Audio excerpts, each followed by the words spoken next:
Foundation अपने प्रथम वार्षिकोत्सव पर बच्चों की उज्जवल भविष्य की और उनकी अच्छी शिक्षा की कामना के लिए कार्यक्रम रखा, जहां पर कई दिग्गज नेता इस कार्यक्रम में शिरकत दिए।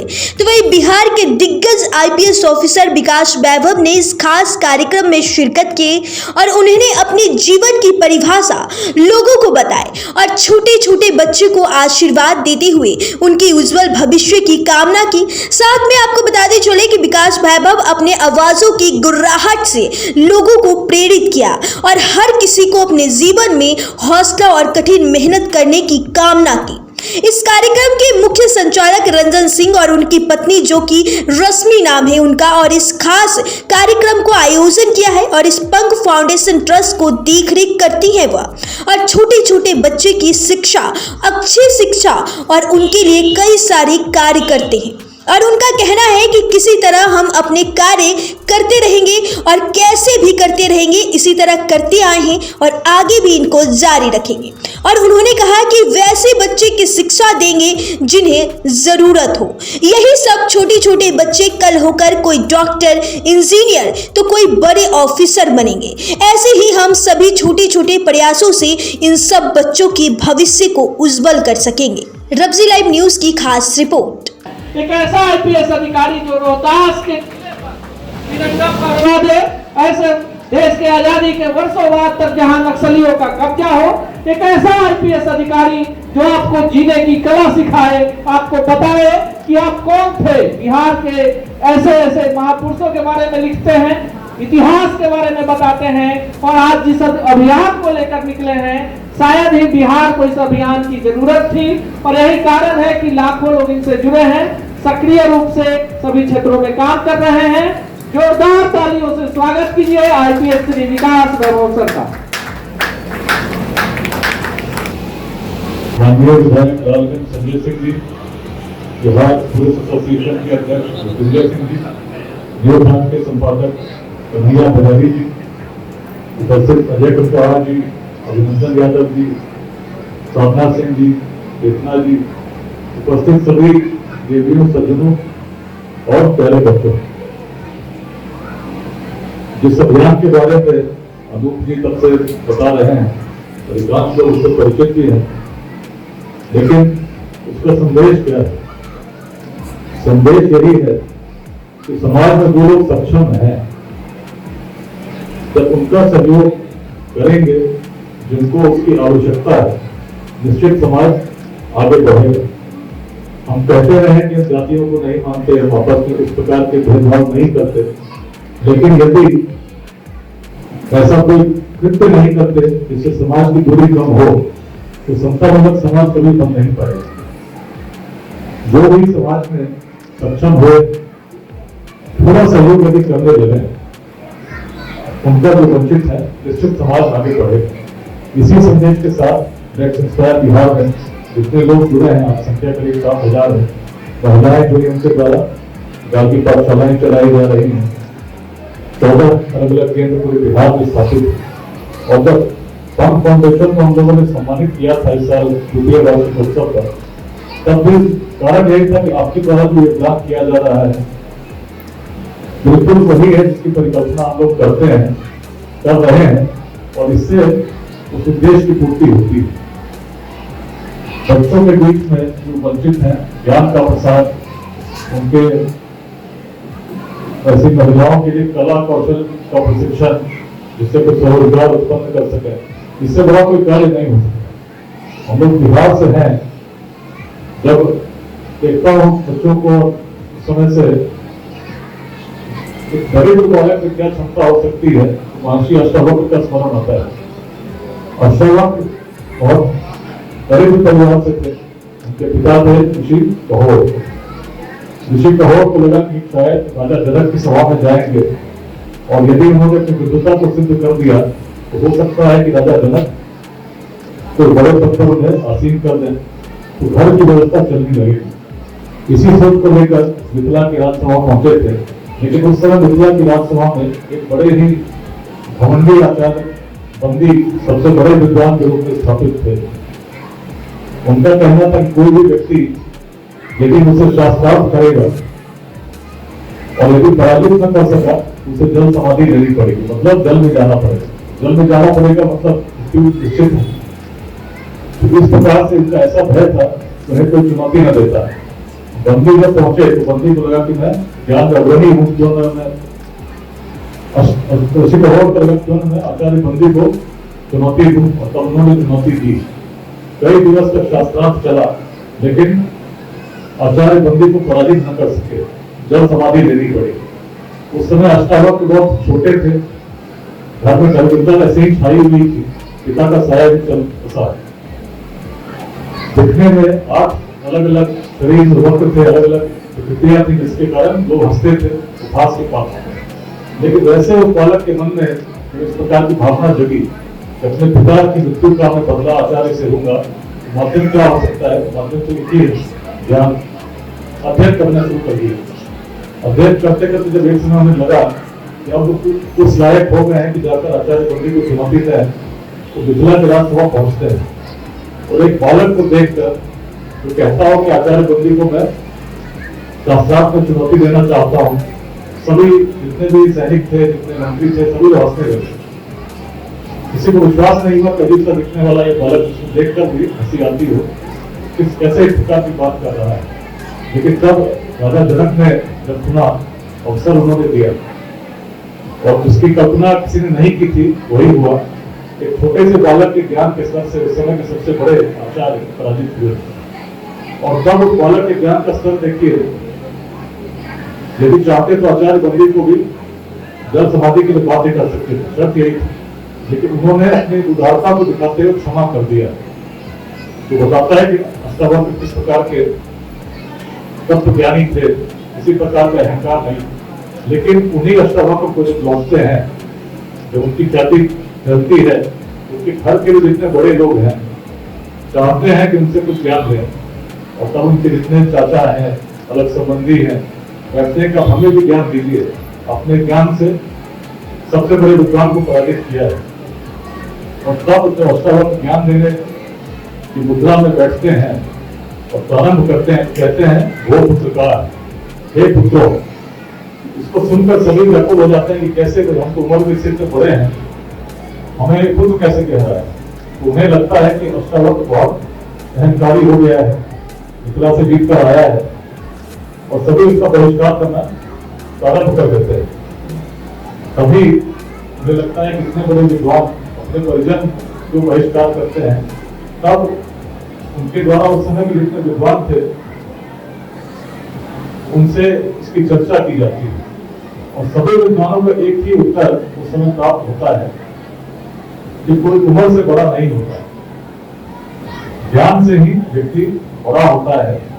और यदि तुम ज्ञान लेने गए थे, उस अवस्था में अष्टावक्र ने तुम्हें कहा, पुत्र कहकर संबोधित कर दिया, उसने कोई त्रुटि नहीं की। और तब सबको लगा कि वास्तव में अष्टावक्र कहने का वर्ग कुछ और था। और कहानी बताती है कि बालक की क्षमता जो दरिद्र था, उसने ज्ञान के स्तर को प्राप्त किया, और जब प्राप्त किया किस प्रकार का समंजस की स्थिति हुई है बालक को देखकर। और बालक को आज भी हम याद करते हैं, स्मरण करते हैं, अष्टावक्र गीता के मंत्रों को पढ़ते हैं, और बहुत बड़े दार्शनिक के रूप में जानते हैं। एक व्यक्ति जो शरीर से भी कुरूप हो, दरिद्रता का साया हो, लेकिन यदि ज्ञान उसके अंदर आ जाए, ज्ञान अध्ययन करे, परिश्रम करे, तो अपने युग का सबसे बड़ा दार्शनिक भी बन सकता है। ऐसे में तो अनेक बच्चे हैं, सबने ईश्वर ने वही क्षमता दी है, वही शक्ति दी है, वही तत्व सबके अंदर विद्यमान है, यही वेदांत की दृष्टि है। लेकिन यदि दरिद्रता के कारण जो उनकी मूल क्षमता है, वहां तक अपने लक्ष्यों तक जो पहुंचना चाहते हैं, पहुंच नहीं पाते हैं। सपने हैं, लेकिन सपने तक पहुंचेंगे कैसे? उसमें यदि वो उनके जीवन में इस रूप में आए कि उनके सपनों को पंख दे दे, ऐसे सपने उड़ान भर सके, व्यक्ति सक्षम हो सके, इससे बड़ा महादान क्या हो सकता है। इस रूप में पंख फाउंडेशन का नाम भी मुझे बड़ा अच्छा लगा कि जब आप उनके बीच में काम कर रहे हैं जो वंचित हैं, उस रूप में काम करने के उनके सपनों का पंख देने का प्रयास कर रहे हैं, जिसमें बहुत ही सराहनीय है। और 1 वर्ष हुआ है, मेरी शुभकामना इस अवसर पर यही है कि जिस प्रकार का कार्य आप लोगों ने प्रारंभ किया है और आगे बढ़े। सबसे महत्वपूर्ण है जो बच्चे जुड़े हैं उनको आप लोग शिक्षा के प्रकाश से किस प्रकार लाभान्वित कर सकते हैं, इसके लिए सतत प्रयास करें। जो भी सहयोग इसमें हमारा भी होगा एक मिलजुल कर, तभी हम लोग करेंगे। और लेट्स इंस्पायर बिहार की परिकल्पना ही है कि ऐसे जितने लोग इस प्रकार की भावना रखकर मिल जाए, संगठित हो जाए, क्योंकि समाज का नुकसान दुर्जनों के दुष्कृत्यों से उतना नहीं होता जितना सज्जनों की निष्क्रियता से होता है। अच्छे लोग यदि जुड़ गए और जुड़कर छोटे छोटे प्रयास मिलकर संगठित होकर करने लगे, जिससे मैं भविष्य बढ़ेगी। धन्यवाद। मायनों को हटाकर आज सामाजिक क्षेत्र में जो उत्कृष्ट प्रदर्शन हमने पिछले 1 वर्षों में किया है, आप लोगों को बता दें कि बिहार में जहां भी आगजनी होती है, प्राकृतिक आपदा होती है, जितने भी स्लम बस्ती में हमारे बच्चे उचित बिहार के संसाधन, शिक्षा संसाधन से नहीं पढ़ पाते हैं, उन सब के बीच पंथ की मौजूदगी अवश्य होता है। और ये आज इस बात की प्रतीक है कि इस बरसात के बावजूद भी हमारे इर्द गिर्द के जरूरतमंद बस्तियों से सैकड़ों बच्चों यहाँ उपस्थित होकर और हमारे कार्यक्रम के हौसलों को अफजाई कर रहे हैं। साथ आदरणीय श्री जनक सिंह जी हमारे बीच हैं, श्री अजय कुशवाहा जी हैं जो लोजपा के वरीय नेता हैं, श्री संजय सिंह जी लालगंज से भाजपा के विधायक हैं हमारे बीच हैं, श्री कन्हैया भेलारी जी वरिष्ठ पत्रकार हैं, न्यूज हब के एडिटर हैं, श्री मृत्युंजय कुमार सिंह जी बिहार पुलिस एसोसिएशन के अध्यक्ष हैं, श्रीमती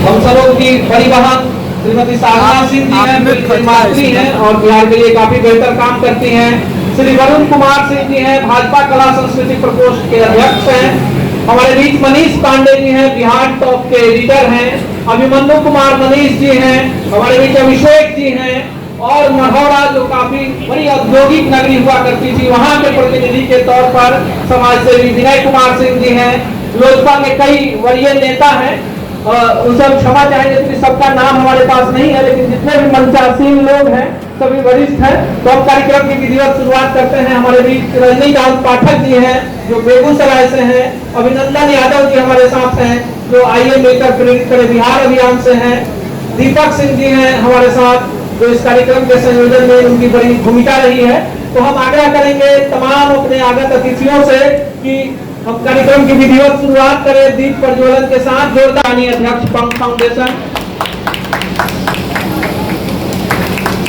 श्री रंजन सिंह जी, आदरणीय श्री कन्हैया भेलारी जी, आदरणीय श्री विकास चंद्र गुड्डू बाबा जी, आदरणीय श्री मृत्युंजय कुमार सिंह जी, आदरणीय श्री जनक सिंह जी सचेतक विरोधी दल बिहार विधानसभा, श्री संजय सिंह जी विधायक हैं लालगंज से, श्री अजय कुशवाहा जी। दीपक जी से आग्रह है कि पीछे वाले पंक्ति में भी हमारे अतिथि हैं उनका भी सम्मान हो। श्री मनीष पांडे जी संपादक बिहार टॉप, वरुण कुमार सिंह जी,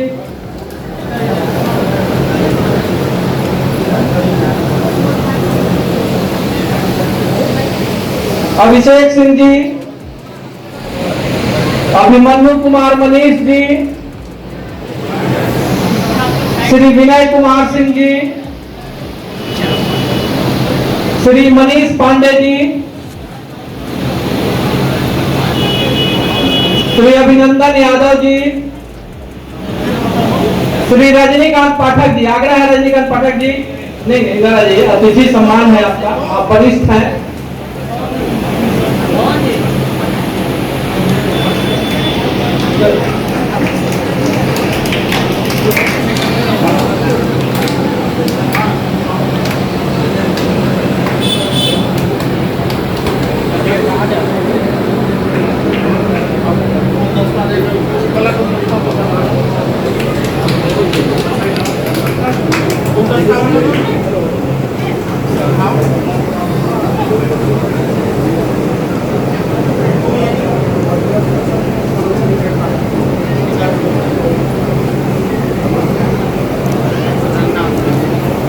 आदरणीय श्री रंगनाथ सिंह जी, आपसे भी आग्रह है कि आप आ जाएं, आपका अतिथि सम्मान होगा जी।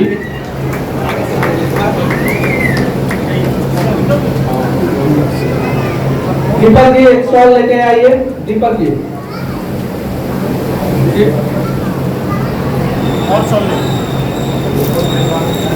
जोरदार तालियां।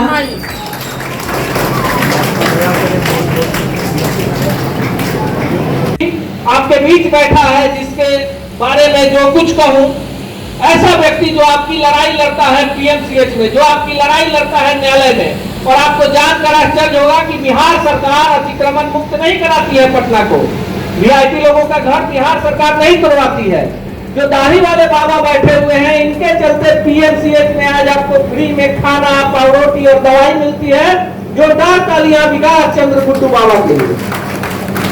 हमारे बीच में रजनीकांत पाठक जी हैं, इनको भी हम लोगों ने देखा बेगूसराय में। देखिए ये लोग इतनी ऊर्जा से भरे हुए लोग हैं जो समाज के लिए सोचते हैं, अपने लिए हर कोई सोचता है, ये लोग समाज के लिए सोचते हैं।